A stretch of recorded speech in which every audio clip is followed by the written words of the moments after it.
சரி. வெள்ளங்கிரி ஆண்டவா ஆண்டவா திருநீலகண்டா கடக்கட்டும் அம்மி யாரும் வேண்டாம். கிட்டத்தான் கொஞ்சம் வாடா.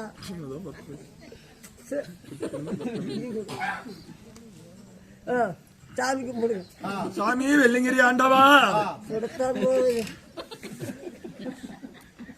சாமி பரம்பொருளே சாமி கடவுளே சாமி கும்பிடுங்க. பாதியில் எடுத்தாத ஈச்சு இருடா வருவாரு. வரட்டும் வரட்டும். சுவாமி